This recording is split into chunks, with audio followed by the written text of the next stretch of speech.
사랑이 많으신 하나님 아버지 감사합니다. 오늘도 우리에게 새날을 주시고 또 말씀을 통해서 하나님이 주시는 귀한 뜻을 깨닫게 해주시고 또 그 말씀을 통해서 오늘 하루를 살게 해주시니 감사합니다. 하나님 우리에게 풍성한 은혜로 덧입혀 주옵소서.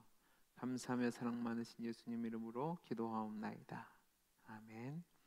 오늘 우리에게 주신 하나님의 말씀은 마가복음 2장 1절에서 12절 말씀, 마가복음 2장 1절에서 12절 말씀입니다. 제가 말씀을 봉독하겠습니다.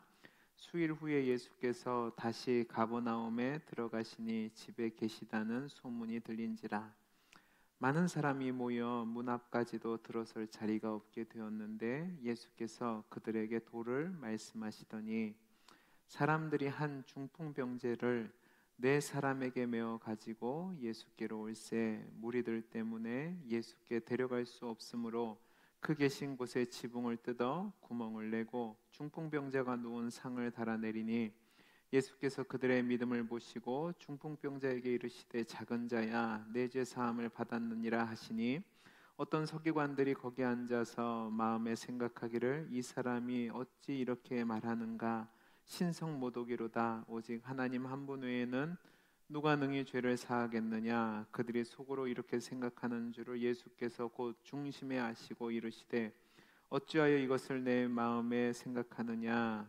중풍병자에게 내 죄 사함을 받았느니라 하는 말과 일어나 내 상을 가지고 걸어가라 하는 말 중에서 어느 것이 쉽겠느냐 그러나 인자가 땅에서 죄를 사하는 권세가 있는 줄을 너희로 알게 하려 하노라 하시고 중풍병자에게 말씀하시되 내가 내게 이르노니 일어나 내 상을 가지고 집으로 가라 하시니 그가 일어나 곧 상을 가지고 모든 사람 앞에서 나가거늘 그들이 다 놀라 하나님께 영광을 돌리며 이르되 우리가 이런 일을 도무지 보지 못하였다라 하더라. 아멘.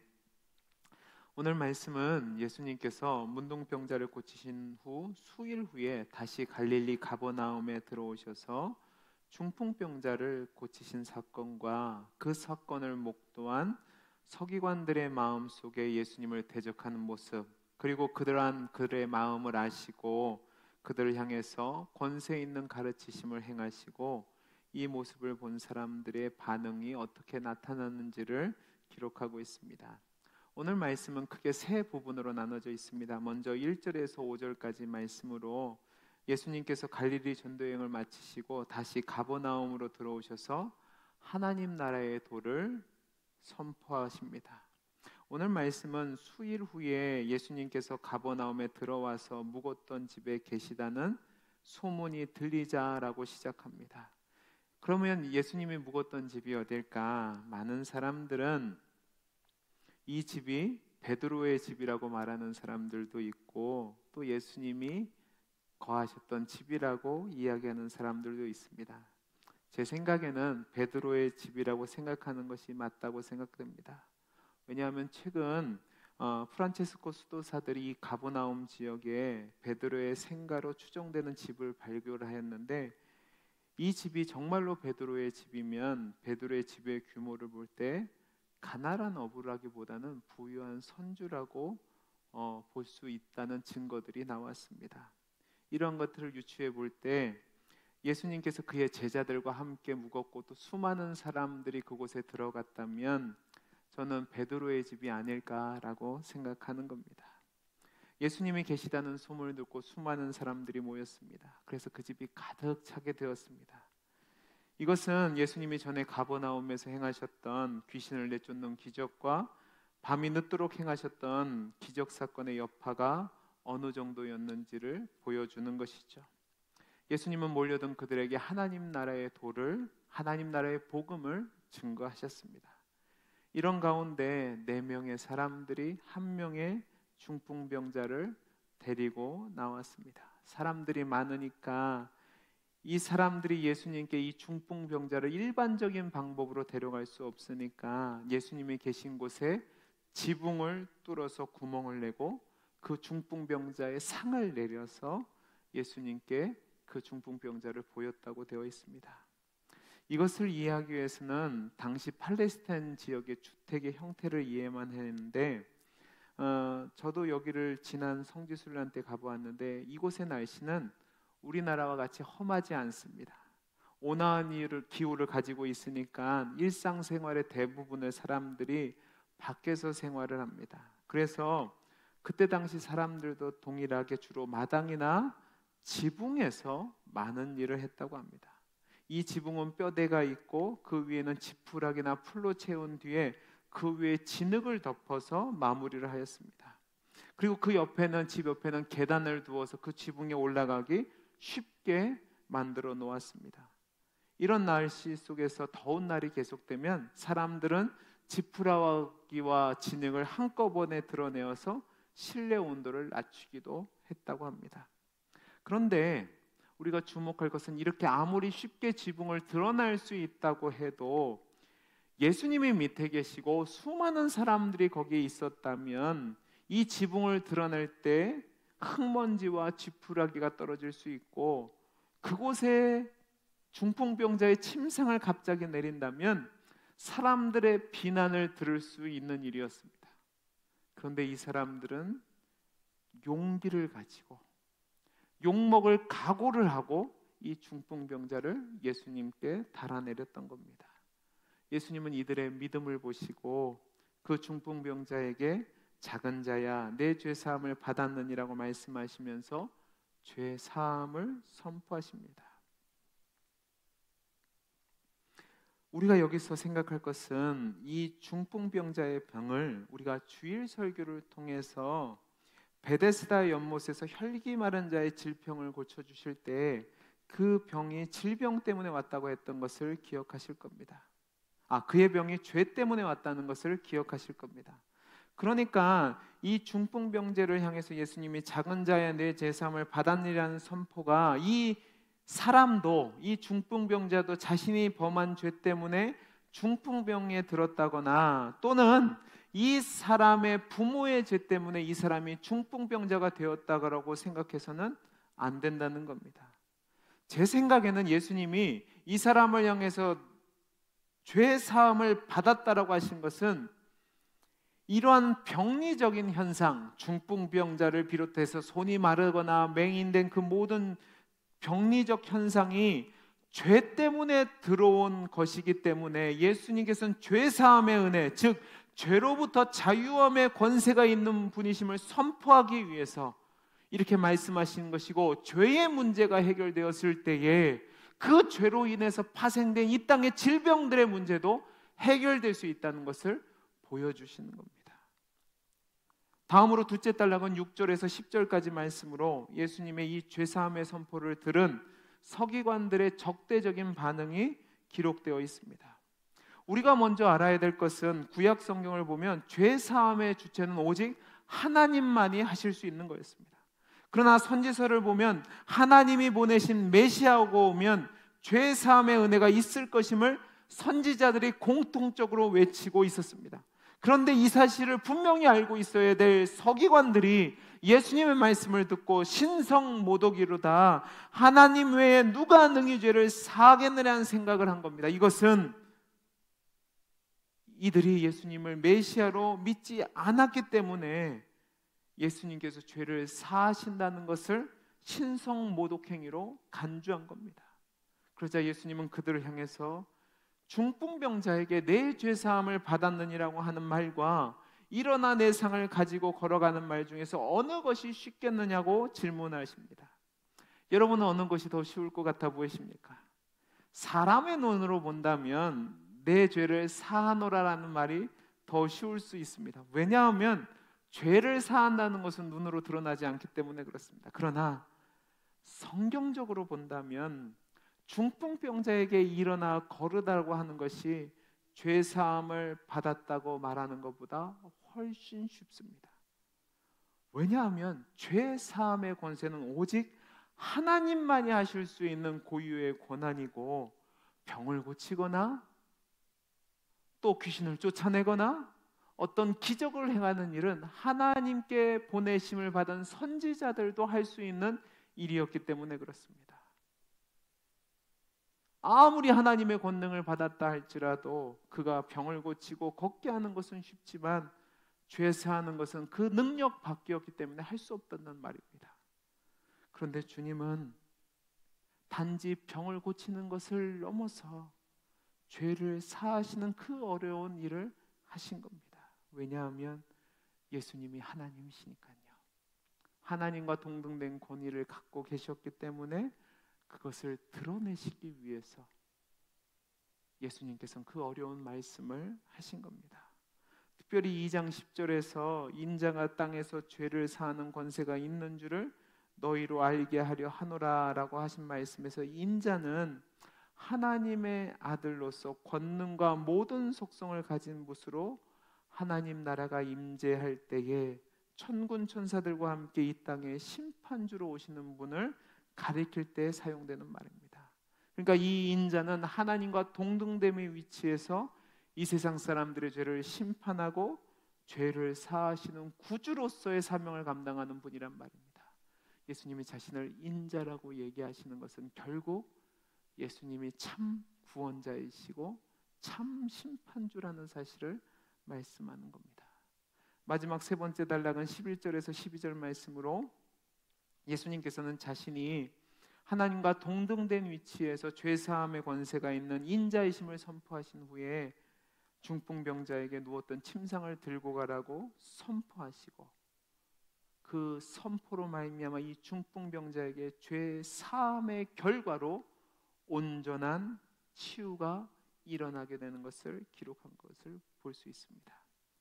이것을 통해서 마가는 예수님의 사역의 초점이 제가 처음에 말씀드렸던 것처럼 하나님 나라의 임재를 통해서 그 하나님 나라를 임하게 하는 인자로서 죄 사함을 얻게 하고 죄의 고통에서 벗어난 하나님 나라 백성의 특권을 누리도록 하기 위함임을 드러내고 있다고 말씀드릴 수 있습니다.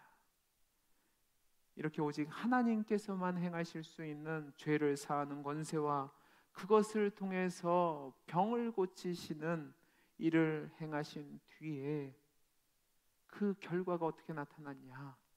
첫째로는 모두가 크게 놀라게 되었고, 두 번째는 하나님께 영광을 돌리게 되었고, 세 번째는 이와 같은 큰 권세가 나타난 적이 없다는 사람들의 증언이 있었음을 마가는 기록하고 있습니다. 오늘 이런 내용을 통해서 우리가 얻게 되는 교훈이 있습니다. 첫째는 무엇이냐면 포기하지 않는 믿음을 가질 때 일어나는 믿음의 역사입니다. 우리 2장 2절에서 5절까지 말씀을 보겠습니다. 많은 사람이 모여서 문 앞에까지도 들어설 자리가 없게 되었는데 예수께서 그들에게 도를 말씀하시더니 사람들이 한 중풍병자를 네 사람에게 메어 가지고 예수께로 올세 무리들 때문에 예수께 데려갈 수 없으므로 그 계신 곳에 지붕을 뜯어 구멍을 내고 중풍병자가 누운 상을 달아내리니 예수께서 그들의 믿음을 보시고 중풍병자에게 이르시되 작은 자야 내 죄 사함을 받았느니라 하시니 아멘. 여러분, 예수님이 가버나움에 다시 오시자 수많은 사람들이 예수님께 나왔습니다. 아마 예수님이 계셨던 그 집은 발 디딜 틈이 없었을 것이라고 생각됩니다. 상당수가 예수님이 지난번 가버나움에서 행하셨던 그 기적을 경험한 자들이었고 또 그 기적의 소문을 듣고 이번에야말로 예수님을 통해서 병을 고침을 받고 귀신에게서 자유함을 받고자 하는 갈망을 가진 사람들이 몰려들었을 겁니다. 여러분 그거 아십니까? 무능력한 사람들에게 마지막 남은 것이 무엇이냐면 악이고 깡이고 끈질김입니다. 그 악과 깡과 끈질김으로 누구 하나 예수님 옆에 자리를 양보하지 않았을 겁니다. 그 필요를 채우기 전에는 절대로 물러나지 않으리라는 결심을 가지고 주님을 애웠었다는 말입니다. 그런 상황에서 한 중풍병자를 든 네 사람들이 있었습니다. 여러분 중풍병자가 됐다는 것은 자신의 힘과 능력으로는 어떠한 것도 할 수 없는 가능성이 전혀 없는 사람을 이야기합니다. 철저하게 무능력한 사람이죠. 이 중풍병자는 예수님이 오셨다는 소문을 듣고 주님께 나올 수 있는 방법이 아무것도 없었습니다. 그런데 이 중풍병자와 함께 온 4명은 중풍병자와는 생각이 달랐습니다. 아무리 사람들이 많이 몰려서 예수님께 가까이 갈 수 없는 상황이라 할지라도 자신이 사랑하는 이 사람의 병을 고치고자 하는 열정과 또 주님이면 고치실 수 있다는 믿음을 꺾을 수 없었던 겁니다. 그래서 이 사람들은 중풍병자의 침상을 메고 예수님의 머무신 집으로 왔고, 사람들이 예수님 앞으로 나아가는 길을 비켜주지 않자 계단을 타고 지붕 위로 올라간 겁니다. 그리고 나서 그 지붕을 뚫습니다. 그리고 그 사람의 침대를 예수님께 내립니다. 아마 수많은 사람들이 욕지거리를 하고 소리를 쳤을 겁니다. 또 이후에 이 지붕을 보수하기 위해서는 상당수의 비용을 지불해야만 했을 겁니다. 그러나 이 네 사람은 이게 두려운 게 아닙니다. 내 사랑하는 사람이 고침을 받을 수만 있다면, 이게 친구일 수도 있고 가족일 수도 있는데, 내 사랑하는 친구가, 내 사랑하는 가족이 고칠 수만 있다면 모든 것을 감내할 마음의 준비가 되어 있었습니다. 그 열정을 가지고 예수님께 자신의 친구일 수도 있고 가족일 수도 있는 이 중풍병자를 예수님께 내렸습니다. 주님의 도우심을 구한 거죠. 오늘 말씀은 뭐라고 되어 있냐면 이들의 믿음을 보시고 라고 되어 있습니다. 여러분, 이게 믿음입니다. 믿음은 어떠한 방해와 난관이 있다 할지라도 하나님과 그 하나님의 도우심에 집중하는 겁니다. 믿음만 있으면 그 어떤 것도 문제가 되지 않습니다. 그 믿음이 있을 때 모든 난관을 뚫고 우리의 영혼과 모든 육신의 연약함을 온전하게 하시는 예수 그리스도를 만나게 됩니다. 사랑하는 성도 여러분, 여러분은 어떠십니까? 여러분에게는 어떤 믿음이 있으십니까? 믿음이 있다고 얘기하지만 상황과 환경에 따라 흔들리는 것이 우리의 믿음은 아닙니까? 저는 우리 성도님들이 예수님이 아니면 안 된다는 그 열정 있는 믿음이 있기를 간절히 소원합니다. 어떤 것을 이루기 위해서 어떠한 희생을 감내한다 할지라도 주님이면 하실 수 있습니다. 그 주님을 믿는 믿음으로 주님께 나오시고 주님께 맡기시는 포기하지 않는 믿음의 소유자가 될 수 있기를 간절히 소원합니다. 여러분, 믿음은 반반이 아닙니다. 믿음은 모든 것을 거는 겁니다. 예수님 아니면 안 됩니다. 예수님이면 하실 수 있습니다. 이 고백 가운데 내 모든 것을 드리는 것이 믿음입니다. 이 믿음이 우리를 구원을 얻게 하고, 이 믿음이 우리를 죄사함 얻게 하고, 이 믿음이 우리를 문제에서 해결하게 합니다. 저는 우리 성도님들이 이 믿음의 사람들이 되기를 간절히 소원합니다. 두 번째로 우리의 죄를 사하시는 우리 주님입니다. 2장 5절 말씀입니다. 예수께서 그들의 믿음을 보시고 중풍병자에게 이르시되 작은 자야 내 죄사함을 받았느니라 하시니. 여러분, 예수님께 나온 중풍병자와 중풍병자들의 친구의 바람은 무엇이었을까요? 아마 병에서 고침을 받는 것이면 족한 것이었을 거라고 생각이 됩니다. 그런데 주님은 인간은 질병이라는 고통 속에 가두고 거기서 불안하게 만드는 근본적인 요인이 죄라는 것을 하셨습니다. 이 죄가 모든 사람을 사망으로 인도하고 고통과 근심과 낙심과 아픔 속에서 살아가게 한다는 것을 주님은 아셨다는 말입니다. 문제는 사람은 이 죄의 권세를 해결할 수 없습니다. 죄를 사할 권세가 없다는 말입니다. 그러니까 서기관들이 예수님이 죄를 사한다고 했을 때 신성모독이라고 이야기하는 거란 말입니다. 하나님의 능력 있는 사람들이 병을 고칠 수는 있습니다. 여러분의 문제를 해결해 줄 수는 있습니다. 그러나 죄사함의 문제는 해결할 수 없습니다. 이 세상 어느 누구도 죄사함의 능력을 가진 사람은 없습니다. 오직 하나님의 아들 되시며 인자 되신 우리 예수님만이 죄사함의 권세가 있으십니다. 오직 하나님만이 하실 수 있는 권세를 우리 주님이 가지셨다는 말입니다.